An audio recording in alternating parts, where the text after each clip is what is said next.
ખેડૂત ભાઈઓ, જય જવાન, જય કિસાન, જય જગત. જે રીતે રાજ્ય સરકારે 28 તારીખે પરિપત્ર કરી અને એમ કહ્યું કે 20 દિવસની અંદર આ સર્વે પૂરો કરી અને અહેવાલ કરવો. ગઈકાલે જીતુભાઈ વાઘાણીએ એવું કહ્યું જાહેર માધ્યમોના માધ્યમથી કે 7 દિવસની અંદર જ સર્વે પૂરો કરવો. હવે સરકાર લેખિત આદેશ 20 દિવસનો કરે છે, મૌખિક વાત 7 દિવસની કરે છે. એવી જ રીતે ગ્રામ સેવકો જે ગામડાઓમાં ગયા અને એમની સાથે પણ મારે કેટલાય યારે વાત થઈ, એમનું કહેવું એવું છે કે અમને મૌખિક આદેશ એવો કર્યો છે કે ખેડૂતના ખેતરે જઈ એ ખેતરની અંદર ડૂચો હળી ગયો હોય તો એ તમારે નથી જોવાનો, પણ દાણા ફોલવાના છે અને દાણા ફોલ્યા પછી એ દાણાની અંદર જો નુકસાની હોય તો જ એ માન્ય ગણાશે.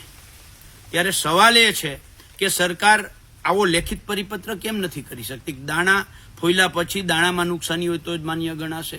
જો એવો લેખિત પરિપત્ર કરે તો ખેડૂત લેખિત માગણી પણ કરી શકે કે તમે લેખિત આપો કે તમારા પાકની અંદર કોઈ નુકસાની નથી, એનું અમે પ્રમાણપત્ર આપીએ છીએ અને આ પ્રમાણપત્ર લઈને જાજો અને ટેકાના ભાવે તમે ખરીદી જે વેચાણ કરવા જશો ત્યાં તમારી મગફળી ખરીદાઈ જશે.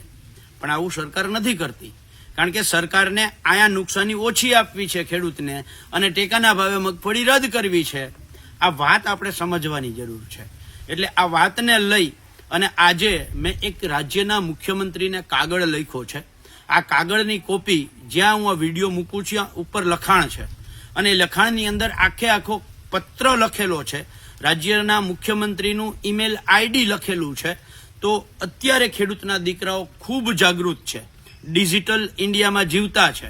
તો આ તમામ ખેડૂતના દીકરાઓને વિનંતી છે કે આપણે બધાય રાજ્ય સરકારને આ કાગળ છે એ કાગળ લખી અને એમને ઈમેલ કરીએ અને સરકારનું ધ્યાન દોરીએ કે સરકારશ્રી આ તમારી બે મોઢાની વાત દેખાડવાના અલગ અને ચાવવાની અલગ આ વાતમાંથી બહાર નીકળો અને ચાલુ વર્ષનું ખેડૂતોનું પાક ધિરાણ સંપૂર્ણપણે માફ કરવામાં આવે, ખેડૂતોનું દેવું સંપૂર્ણપણે માફ કરવામાં આવે એવી અમે માગણી કરીએ છીએ. આ માગણી કરતો પત્ર, ઈમેલ આઈડી બધું જ આ વિડીયોની ઉપર જે લખાણ છે એ લખાણમાં છે. એટલે આપ સૌ ત્યાંથી કોપી પેસ્ટ કરી મારું નામ છે ત્યાં નીચે તમારું નામ લખી અને આપ સૌ મુખ્યમંત્રીશ્રીને મેઇલ કરશો એવી અપેક્ષા સાથે જય જવાન, જય કિસાન, જય જગત.